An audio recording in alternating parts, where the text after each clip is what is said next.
Sejam muito bem-vindos ao canal do Centro Espírita Irmã Rosa. Eu me chamo Paula e sou tarefeira da casa. Nesse mês de julho, nós estamos estudando o tema Encontros que Transformam.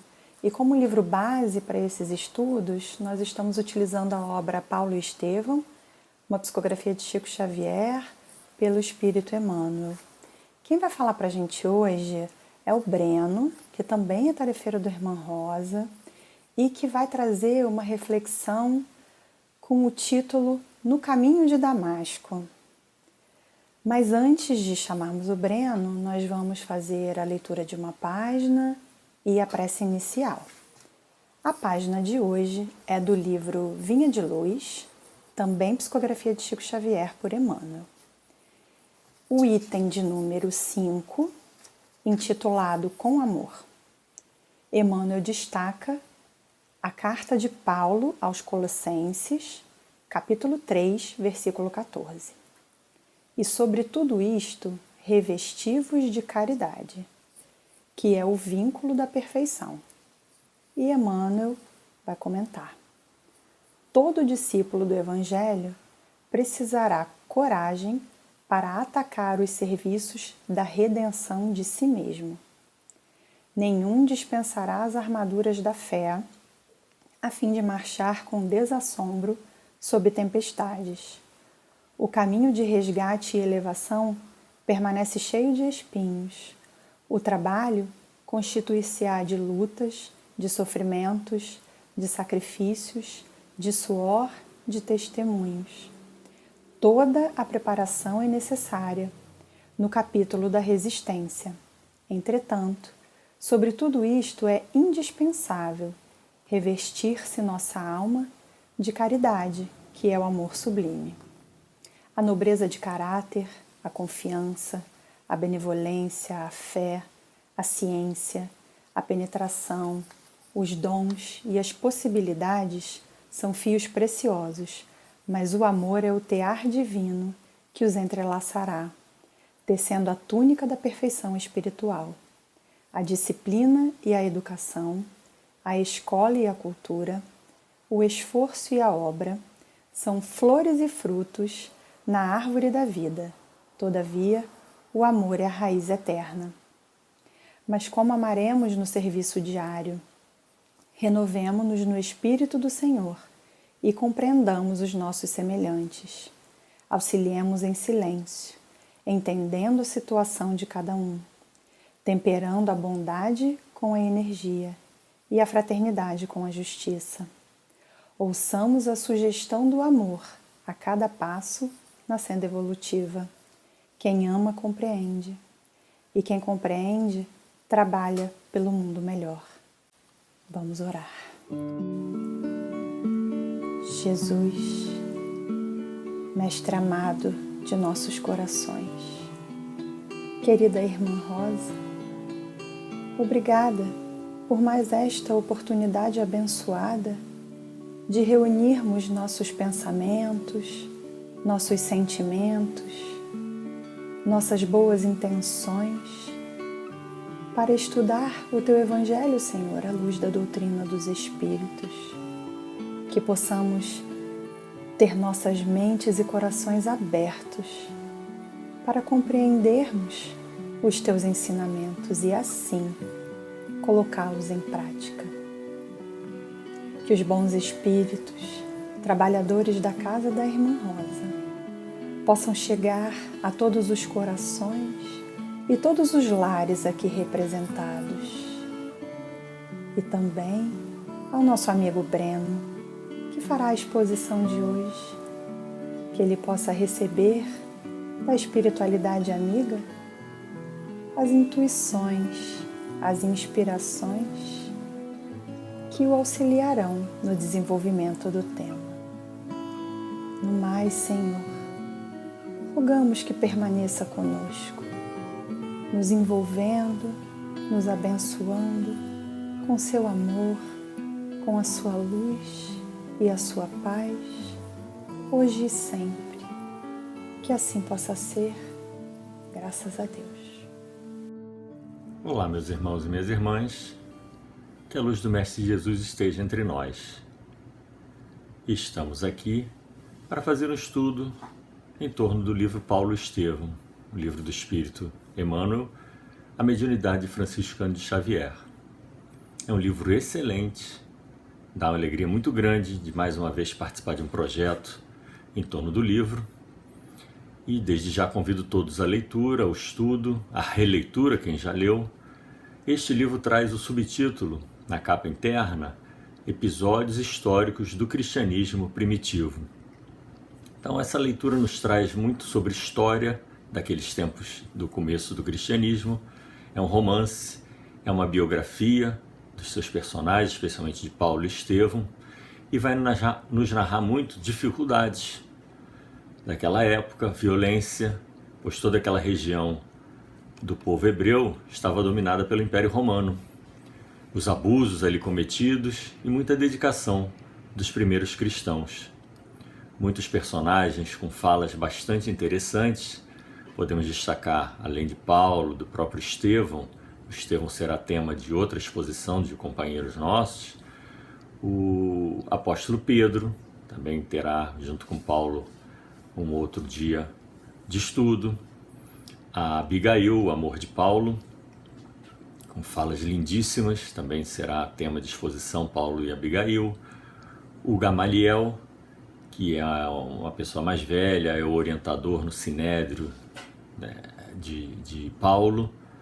Ananias, que é um cristão, que é perseguido por Paulo, e é ele que vai surgir diante de Paulo em Damasco para restituir-lhe a visão. E sobre esse ponto, o Emmanuel nos fala a seguinte frase, quando Ananias vai ao encontro de Paulo: a ovelha perseguida vinha buscar o lobo voraz. Uma frase belíssima, e a gente já começa a perceber a beleza do texto. Então fica o convite para o estudo, a leitura do livro e acompanhar todas essas exposições que serão colocadas no canal do YouTube do nosso Centro Espírita Irmã Rosa.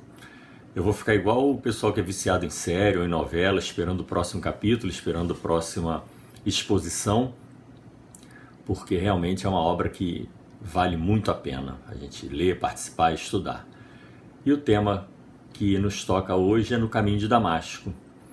No caminho de Damasco, às portas dessa cidade, é que Paulo tem um encontro com Jesus e muda a vida dele. Então o tema de fundo dessa passagem do livro é a reforma íntima, é a nossa mudança que temos que empreender à medida que a gente vai conhecendo os ensinamentos do Mestre Jesus e olhando a nossa vida como está sendo levada e como pode passar a ser levada para o nosso progresso, para a nossa melhoria, para as bem-aventuranças, alcançar as bem-aventuranças. A introdução do livro, o Espírito Emmanuel vai chamar de breve notícia. E ele vai dizer que esse livro não se trata de uma homenagem, ele é muito pequenino para homenagear um espírito tão grande, mas é para trazer informações detalhadas do grande trabalhador do Evangelho e as dificuldades que ele enfrenta. Ele vai falar na introdução que Paulo se levantou das lutas humanas para seguir os passos do Mestre. Então veja bem aí já o primeiro toque da reforma íntima, né? Ele se levantou das lutas humanas para seguir os passos do Mestre num grande esforço. E Paulo teve essa visão do Mestre às portas de Damasco e ouviu do próprio Jesus o alerta dos sofrimentos que o aguardava por amor ao seu nome. Então também fica outro alerta para nós das dificuldades que enfrentamos na sociedade quando resolvemos fazer a reforma íntima. E não há dúvida que Paulo é um grande exemplo para todos nós da vitória do espírito renovado quando a gente se esclarece em Jesus. Os mais exigentes, segundo o próprio Emmanuel, vão dizer: mas Paulo recebeu um apelo direto, Jesus apareceu para ele, assim é mais tranquilo a gente se transformar. Mas ele alerta que o convite vem muitas vezes de maneira sutil, inesperada, e a maioria de nós resiste a esse chamado. Acha que não viu, que não sentiu, que não é bem assim, não chegou a hora. E Emmanuel fala as seguintes ações que aconteceram com Paulo. Paulo ouviu, negou-se a si mesmo, arrependeu-se, tomou a cruz e seguiu Cristo. Então ele ouviu o chamado, percebeu o chamado, negou-se a si mesmo, ou seja, aquele homem orgulhoso, aquele homem vaidoso, com seus prestígios sociais. Então ele negou esse homem velho, vamos assim dizer, arrependeu-se, percebeu o esclarecimento que vinha, tomou a cruz, ou seja, abraçou sua tarefa, enfrentou os sofrimentos e seguiu o Mestre. E nós? Não nos sentimos chamados por Jesus? Em nenhum momento nós sentimos o chamamento de Jesus? Então é isso que vamos tentar ver nessa nossa exposição de hoje. Saulo era um judeu muito culto, defensor da lei mosaica, era fariseu e aspirante a uma vaga no Sinédrio, que era uma espécie de órgão legislador e julgador das questões mais importantes do povo judeu. Tinha muito orgulho de sua raça e ambicionava, apesar da região estar sob o domínio do Império Romano, ele ambicionava levar aos gregos e romanos a cultura do Deus único. Ele achava que o povo dele era o escolhido, era o beneficiado, estava em posição superior a dos outros em termos de cultura e religiosidade, e queria levar esse esclarecimento aos gregos e aos romanos. E antes do momento capital do encontro de Saulo com Jesus, vamos ver que Jesus já se apresentava a Saulo em chamamentos, como algumas vezes se apresenta para nós e nós não percebemos. Na história, Saulo estava muito incomodado com o prestígio e o sucesso que um jovem pregador cristão fazia na Casa do Caminho, era o Estevão. Então um dia Saulo resolve, com amigos e colegas seus do Sinédrio e da sinagoga, comparecer à Casa do Caminho para um dia ouvir a pregação de Estevão. Então, na pregação de Estevão, a gente pode perceber já o primeiro chamado. Emmanuel vai falar o seguinte: Paulo revoltara-se com a prédica ouvida, nada obstante a sua ressonância de misteriosa beleza. Então ele se incomoda achando que aquilo abalava o prestígio de Moisés e de sua lei, tinha aquilo como uma certa beleza, se sentia tocado, mas em momento nenhum se permitia a pensar sobre aquilo. Pouco depois, o segundo chamado, tempos depois, é quando ele volta com os soldados na Casa do Caminho para levar presos Pedro, João e Filipe. E ali era uma grande casa de assistência, eram crianças largadas órfãos, eram velhos, eram doentes, e era uma grande paz que os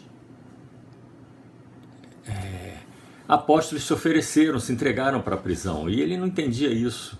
O próprio Saulo intimamente estava comovido, entretanto não desejava trair-se a si mesmo. E esse sentimento veio também das crianças que gritavam para os apóstolos: papai, vai nos deixar, amigo, pai, irmão. Todo mundo ficava com muita manifestação de carinho aos apóstolos quando eles estavam sendo levados em prisão. E o terceiro chamado, mais adiante, depois da condenação do Estevão, é durante seu apedrejamento, que Estevão se entrega à punição de maneira muito tranquila, muita fé, sentindo o envolvimento dos espíritos que estavam ao seu redor.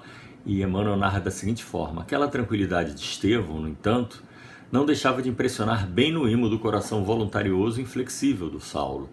Onde poderia ele, Estevão, aurir tal serenidade? Isso incomodava Saulo, que era um lutador, ambicioso, buscava seus objetivos, mas não tinha paz, não tinha sossego. Podemos identificar um quarto chamado nas palavras finais de Estevão. Quando Estevão é reconhecido pela sua irmã Abigail, que estava a procurá-lo e não achava, não sabia se ele ainda estava vivo ou não, quando ela chega no final do apedrejamento e olha amarrado ao tronco aquele rapaz, ela reconhece como Estevão e pede a Saulo para retirá-lo dali, para pelo menos ela ter as últimas palavras com o irmão. Então, ainda amarrado no tronco, o Estevão faz a seguinte frase: Senhor, não lhe imputes este pecado, porque o Estevão conhecia Jesus e Saulo ainda não conhecia Jesus. Em seguida, na sala dos sacerdotes, para onde é levado o corpo moribundo, o Estevão fala a seguinte fala para Abigail e Saulo. São as últimas palavras dele com a irmã. Cristo os abençoe. Não tenho no teu noivo um inimigo, tenho um irmão. Saulo deve ser bom e generoso, defendeu Moisés até o fim. Quando conhecer Jesus, vai servi-lo com o mesmo fervor. Ser para ele companheira amorosa e fiel. Emmanuel diz que a compaixão de Estevão impressionava Saulo profundamente. Estevão vai ter um dia de exposição só para ele, com certeza esta fala e tantas outras muito interessantes desse espírito bastante adiantado vão enriquecer a exposição e a gente não vai poder perder. O quinto chamado é a fala final de Abigail. Depois dessa ocorrência que se passa com Estevão, Saulo não tem condição, se acha sem condições de manter o relacionamento com ela, termina e fica um tempo sem vê-lo. Depois de 8 meses ele vai procurá-la e ela já está muito adoentada. E ela fala: desconfio, Saulo, que os lares da terra não foram feitos para nós. Deus sabe quanto desejei ardentemente ser a mãe carinhosa de teus filhos. Como conservei o ideal acima de todas as circunstâncias para formosear sua existência com o meu carinho. Então essas palavras de resignação, de afeto, de amor, deixam Paulo sempre muito confuso, porque ele era um espírito rigoroso, voluntarioso, inflexível, e ele vai ficando perturbado com esses toques que vão acontecendo em seus sentimentos. Mas a primeira reação que ele tem é de raiva, é de ódio, porque tudo que ele desejava fazer, alguém trazia a palavra de Jesus, a imagem de Jesus vinha até ele, a lembrança: quem é esse carpinteiro que deixou-se ser crucificado, que poder ele tem, e toda hora ele está no meu caminho. Ele traz o irmão querido da minha amada falando dele. Depois a minha amada é convertida, ela se converte ao cristianismo, pois pela região onde ela morava passa um pregador do caminho chamado Ananias, um senhor, que esclarece ela sobre os ensinamentos de Jesus, o reino dos céus, e ela se converte. E Saulo fica louco, fica nervoso, com ódio mesmo, e faz de tudo para ter autorização do Sinédrio para poder começar as primeiras buscas e perseguições aos cristãos, para ver se tentava eliminar esse movimento ainda no nascedouro. Então ele, de posse dessa autorização, o primeiro objetivo dele é ir atrás do Ananias. Onde está Ananias? E ele fica sabendo que Ananias está em Damasco.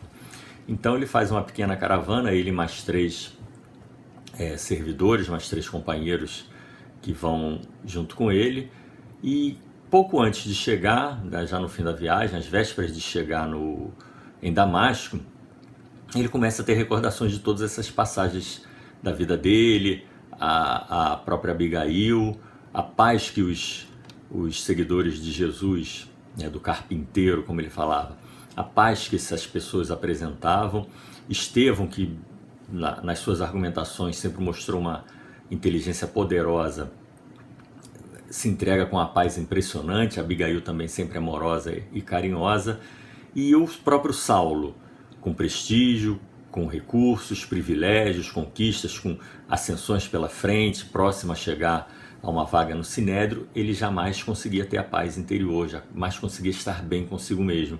Momentos de tranquilidade ele só conseguia ter ao lado da amada Abigail. E em um dado momento dessa proximidade de Damasco, ele se sente envolvido por luzes, é a passagem capital da vida dele. Ele tem a impressão que o ar se abre à sua frente, começa a ter uma certa confusão dos sentidos e tomba do animal sobre o qual ele estava montado. E aí sente uma visão dilatar-se ao infinito, uma luz imensa se aproxima dele, e dessa luz surge a imagem de um homem, de uma beleza, como diz Emmanuel, majestática, dando a impressão que descia dos céus. Olhos magnéticos, irmanados de simpatia e amor. E aí começa o breve diálogo de Jesus em espírito com Saulo. Jesus vai: Saulo, Saulo, por que me persegues? Aí Saulo, vendo aquela imagem, ouvindo a voz, pergunta: quem sois vós, Senhor? Aí ele responde: eu sou Jesus. Aí nisso Saulo fica totalmente chocado, surpreso, e começa a pensar: os pregadores do caminho não estavam iludidos, tudo que eles falavam era verdade. A palavra de Estevão, toda aquela pregação de Estevão, era verdade pura. E aí ele, num gesto já de total humildade, pergunta: Senhor, que quereis que eu faça? Então, a partir desse encontro, Saulo se modifica completamente. O que chamamos a reforma íntima, bastante intensa e ligeira a partir de um momento. E ele A partir desse instante, ele perde temporariamente a visão. Ele então é carregado por um dos seus companheiros, dos seus funcionários dessa jornada, até uma estalagem. E vai ficar lá alguns dias esperando, como Jesus orientou, vai até a cidade e fica esperando. E depois de 3 dias, surge o Ananias para, por meio de uma oração e de imposição de mãos, que nós conhecemos como passe, ser instrumento de Jesus para a restituição da visão do Saulo. E aí o Saulo fica maravilhado com tudo aquilo que aconteceu e ele quer contar, ele quer informar tudo, já que ele era um grande conhecedor da lei mosaica, e ele falava, bom, então o Jesus realmente é real, o Messias realmente já veio. Só que quem começa a querer trazer essa novidade, ser diferente dos outros, enfrenta muita dificuldade. E Saulo, vamos listar apenas aqui 5 dificuldades enormes que ele, logo no início, ele enfrentou. A primeira foi logo em Damasco, quando ele vai procurar o grande amigo dele, Sadoc. Já percebendo a confusão que Paulo estava e a maneira simples que ele já começou a se trajar, o Sadoc não o recebe, diz que tinha gente importante na casa dele e não recebe.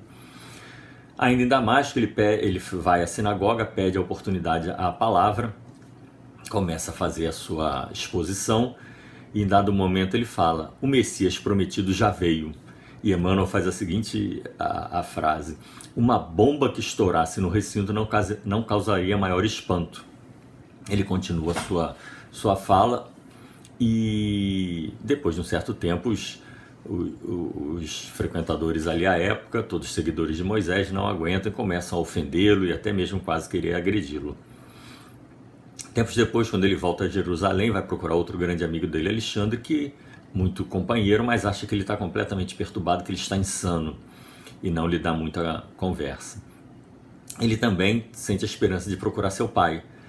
E ele vai ao encontro do pai, e o pai, a primeira pergunta que faz é, será que está mesmo curado? Ou seja, tinha a impressão, como várias pessoas, que ele estava perturbado, fora do juízo dele. Só que toda a família sofreu muito com essa notícia da mudança de Paulo, que se tornou extremamente simples e seguidor de Jesus, e o pai pergunta a ele, não te doeria ver-nos vencidos e humilhados, com vergonha que lançaste sobre nossa casa, porque a mãe dele desencarnou de desgosto, a irmã e o marido tiveram que se mudar de cidade e o pai vivia acabrunhado, entristecido. Aí Saulo diz para o pai, o Cristo é o Salvador prometido. E o pai não aceita isso e impõe a Saulo a escolha. Ou você vai seguir o carpinteiro, ou você vai ficar comigo. Aí Saulo tenta uma frase de conciliação. Meu pai, ambos precisamos de Jesus. Aí o pai não aceita e diz, sua escolha está feita, não tem mais nada a fazer nessa casa. E deve ser, né, uma dor muito grande. E ele vai seguindo, já muito enfraquecido. Ele tenta ser recebido também pela Casa do Caminho. Lá se apresenta a Paulo, a Pedro, e não é aceito de imediato, porque ninguém vai acreditar que aquele grande perseguidor, que em seu nome os soldados fizeram muitos abusos, até que ele desconhecia, e os apóstolos não recebem Saulo inicialmente, né? Apenas no dia seguinte. Então ele enfrentou muitas dificuldades por abraçar Jesus, por abraçar o conhecimento cristão. E Ananias, depois de restituir-lhe a visão, vai falar que é preciso morrer para o mundo para que o Cristo viva em nós. É preciso morrer para o mundo para que o Cristo viva em nós. Então nós temos esse grande dilema, até que ponto nós temos do que abrir mão, né? E como podemos fazer em nossa vida, onde está o chamamento, cadê Jesus para nós? Muitos de nós perguntamos isso, mas eu leio, eu frequento, eu vou à igreja, eu vou ao centro espírita, eu leio o evangelho, e cadê Jesus? Jesus muitas vezes ele está no nosso lar, pedindo compreensão, dedicação, presença. Jesus aparece no nosso ambiente de trabalho, na nossa vizinhança, também pedindo paciência e simpatia. Jesus está no centro espírita, na igreja, no templo, pedindo também dedicação. Em todos os ambientes em que nós estamos presentes, devemos vivenciar as virtudes que estão no nosso Evangelho. Aqui no capítulo 15, item 3, Kardec nos lista algumas. Humildade, doçura, benevolência, indulgência, justiça, algumas das virtudes que nós, seguidores do Cristo, devemos desenvolver em nós. Então, continuando aqui nosso tema da reforma íntima, nós, conhecedores ou começando a conhecer o Evangelho de Jesus, é tentar aplicar esse conhecimento como nosso modo de vida. Esse é o caminho, a verdade e a vida. E será que estamos prontos? É o que queremos realmente? Eu vou aqui trazer a fala de um companheiro de exposição lá do Centro Espírita Irmã Rosa, que é o Hugo. Pedi a ele autorização para citar, transcrever literalmente algumas de suas falas, pois quando ele falou no livro Boa Nova, sobre a última ceia, ele falou um pouquinho de reforma íntima. Eu gosto muito de ouvi-lo sobre reforma íntima, e como esse tema aqui de hoje é sobre reforma íntima, eu pedi autorização a ele para poder citá-lo. E ele fala assim para a gente: será que tomamos decisão clara de seguir com Jesus ou nós queremos voltar atrás? Então estamos certos do que queremos? A renúncia faz parte de nossa caminhada. Para realizarmos nosso crescimento espiritual, precisamos abandonar muitas coisas: hábitos, comportamentos, padrões de pensamentos viciosos. Às vezes, não queremos abandonar porque nos geram conforto, comodismo, ambiente conhecido. Ou seja, seguir Jesus no nível evolutivo em que nós estamos demanda mudança. E aí, será que estamos prontos para mudar? Será que estamos prontos para abrir mão? E aí me lembrou a questão 911 do Livro dos Espíritos, que Kardec faz a seguinte pergunta: não existem paixões tão vivas e irresistíveis que a vontade não tenha o poder de superá-las? A resposta não é pequenininha, mas lá no meio tem a seguinte frase: quando a gente não muda, não se esforça para mudar e não muda, é porque o espírito ainda se satisfaz naquela situação, por conta da inferioridade. Então, temos que ver se não estamos mudando, se estamos acomodados a determinados pensamentos viciosos e paixões, é porque ainda não estamos com a força, com a vontade necessária.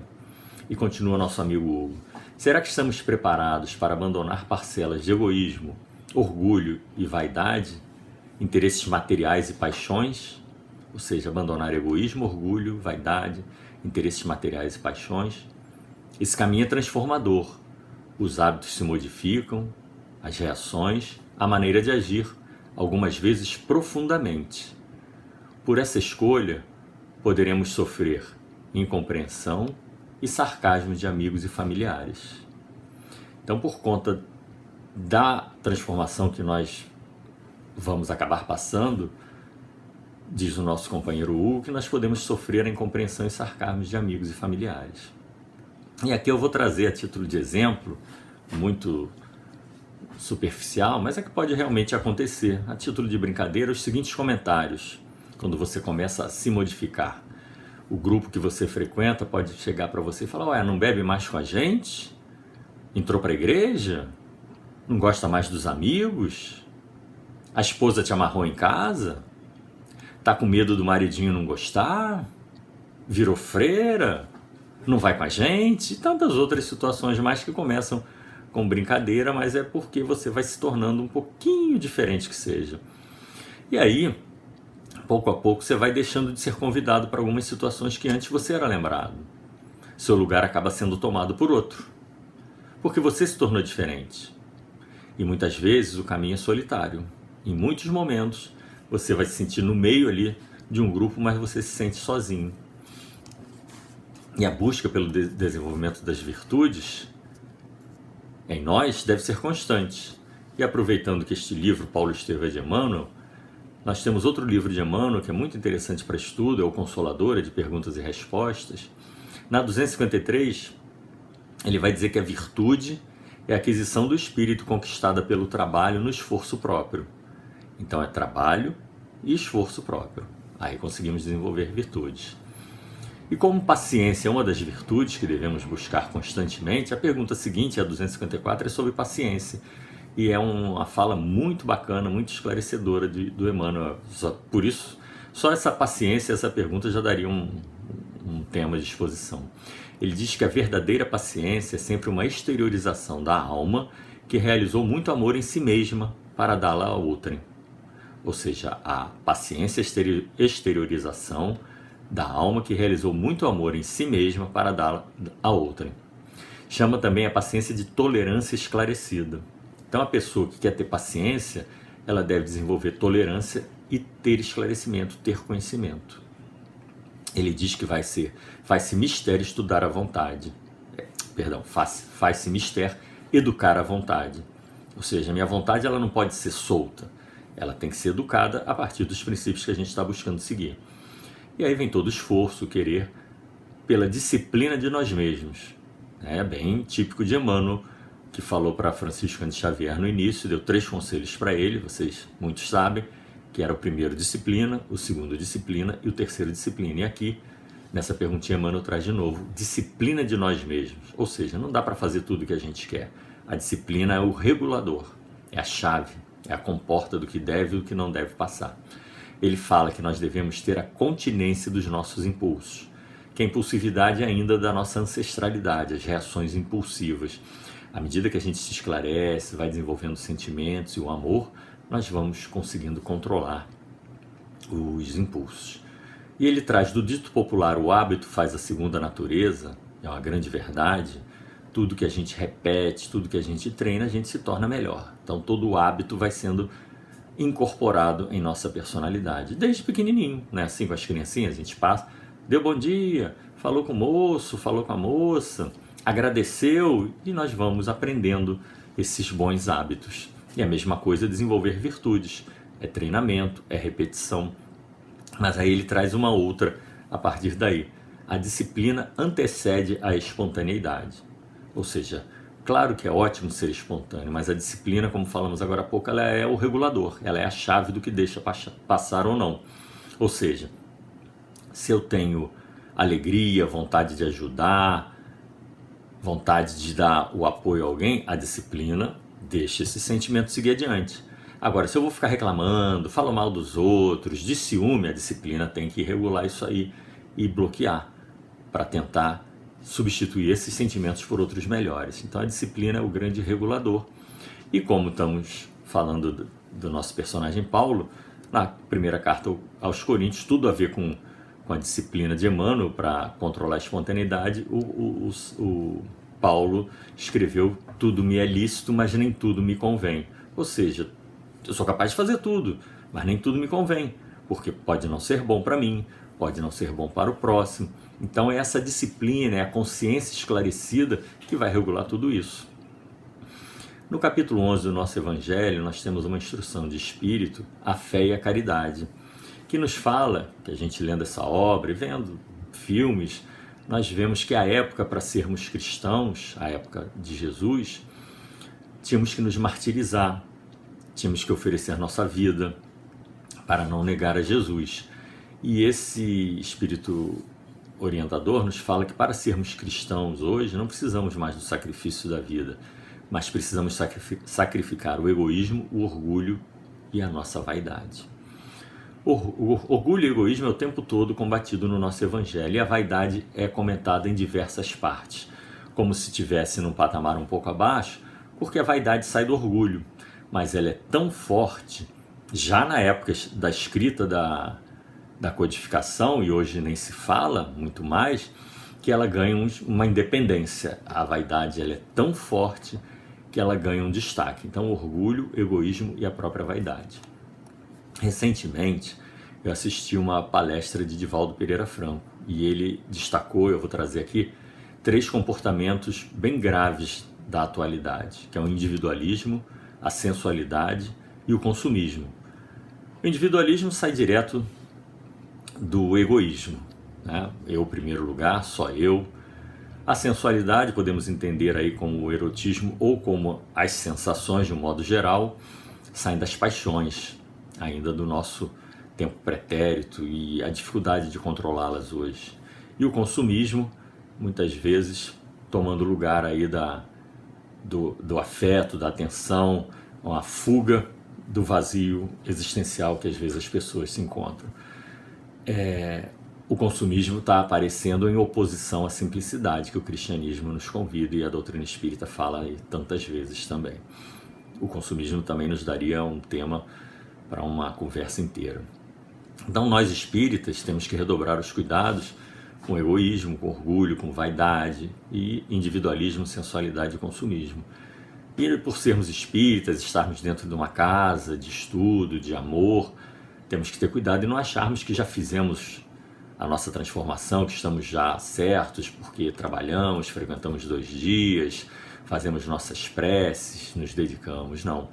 Temos que ter muita atenção, porque esses probleminhas aí do egoísmo e dos outros citados, eles são muito traiçoeiros. Às vezes a gente acha que já superou, mas eles estão sempre nos dando pequenas agulhadas, sempre querendo encontrar guarida de novo em nós. E não devemos jamais esquecer o Conhece-te a ti mesmo, que Santo Agostinho nos orienta no nosso livro dos Espíritos, para ao fim de cada dia fazermos uma passagem pelas ações, pensamentos do dia, com que objetivo nós fizemos as determinadas ações ou falas, se criticaríamos nos outros o que fizemos, se não confessaríamos o que fizemos, e assim vamos entendendo o que a gente precisa mudar, vigiar. E aí tem as ações muito interessantes, que devemos nos conhecer, devemos nos aceitar para nos modificarmos. Porque essa busca do conhece a ti mesmo, ela tem que ser feita com muita responsabilidade. Algumas pessoas conseguem fazer sozinha, muitas precisam de terapia, mas buscar fazer o autoconhecimento já é uma atitude de querer mudar, de coragem, mas deve nos acompanhar a compreensão, a indulgência. E muitos vão falar aí do alto amor, do alto perdão, porque quando a gente mergulha nas nossas próprias profundezas, a gente acaba encontrando situações, comportamentos desagradáveis. Então não é para a gente se revoltar consigo mesmo, falar, nossa, eu sou um horror, nossa, eu não sirvo para nada, nossa, como é que vão gostar de mim? Nada disso.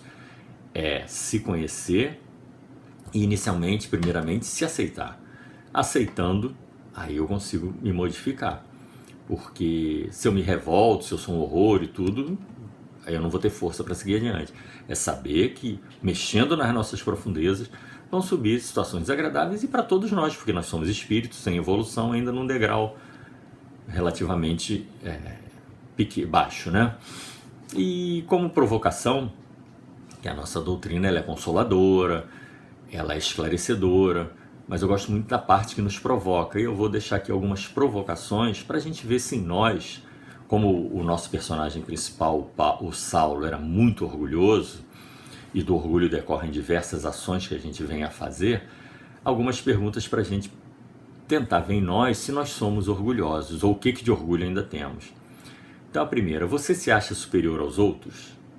De repente todo mundo vai responder, nada, que isso? Mas ser superior aos outros é se achar merecedor de mais respeito, mais cuidado, mais atenção da família, dos amigos, num balcão de atendimento. Não, eu estou aqui, não posso esperar, eu tenho que ser atendido.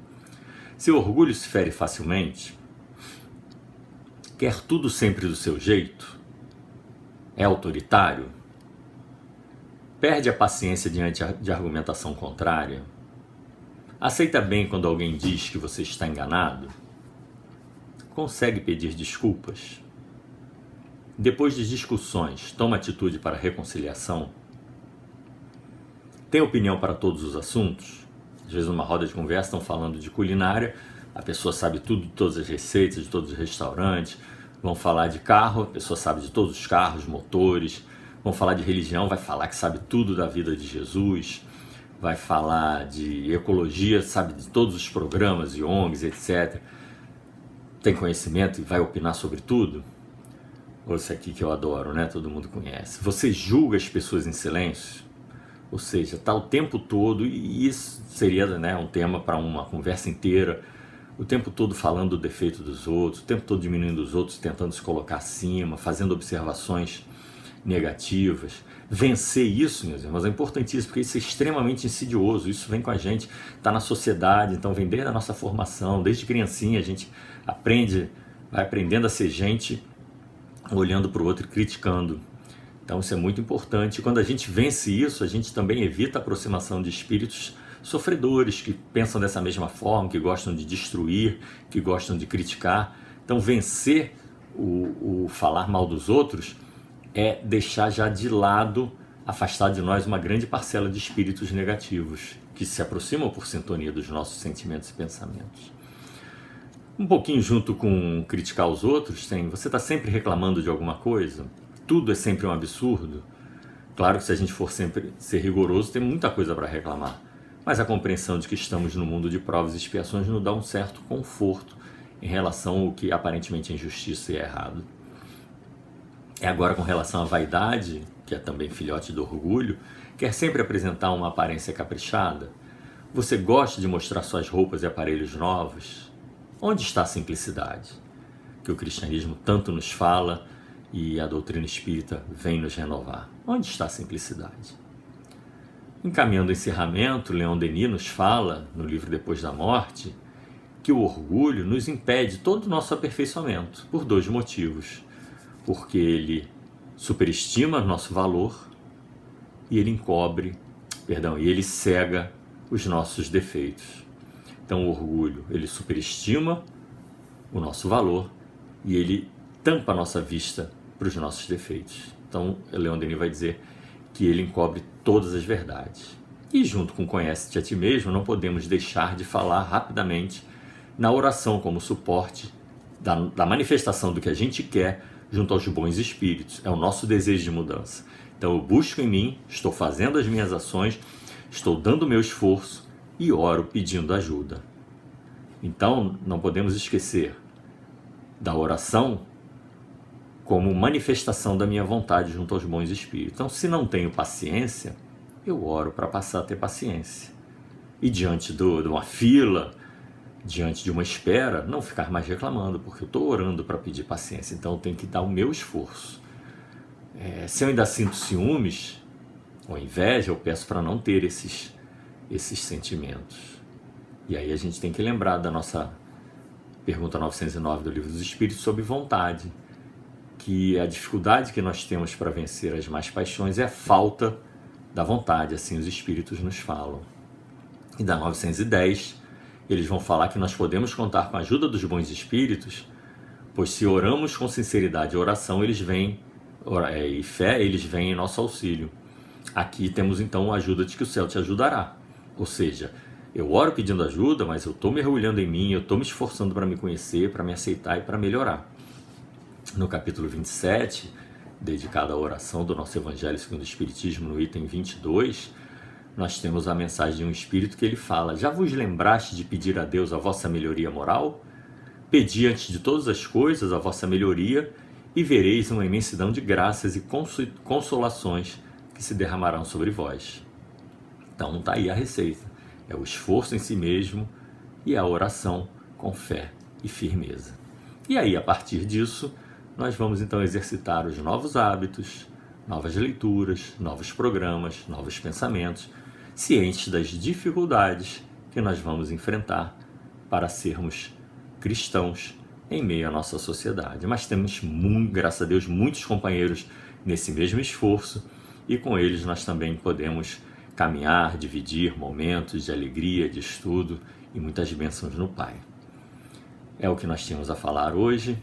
Agradeço a atenção, espero ter sido claro, compreendido por todos. Renovo o convite à leitura do livro Paulo Estevam e acompanhar toda essa sequência das exposições sobre o livro.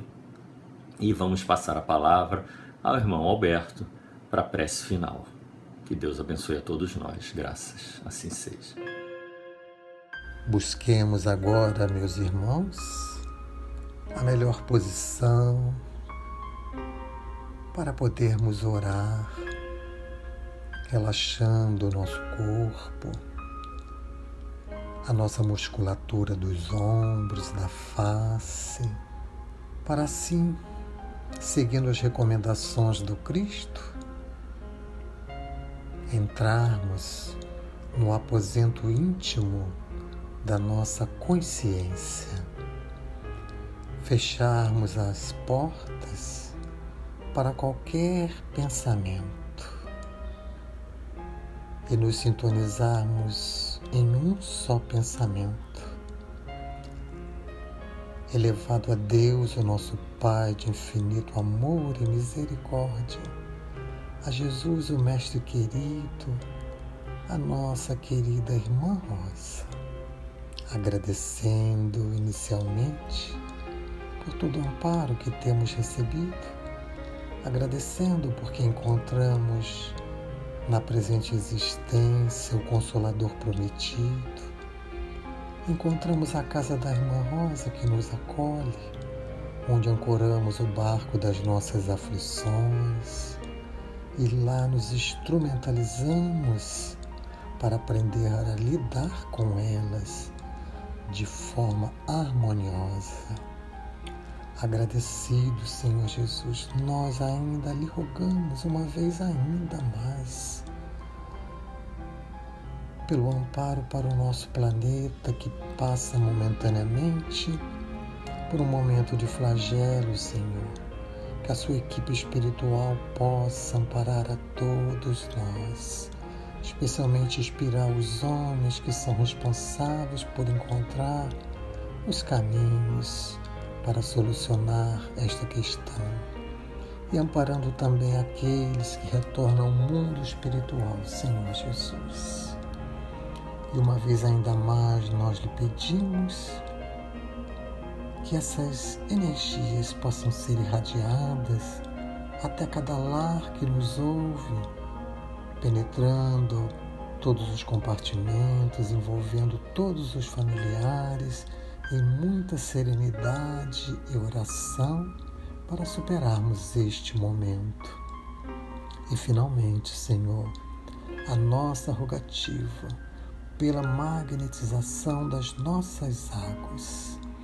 E desta feita, nós rogamos a intercessão da nossa querida irmã Anália, irmã muito carinhosa, estrela que nos vai guiar.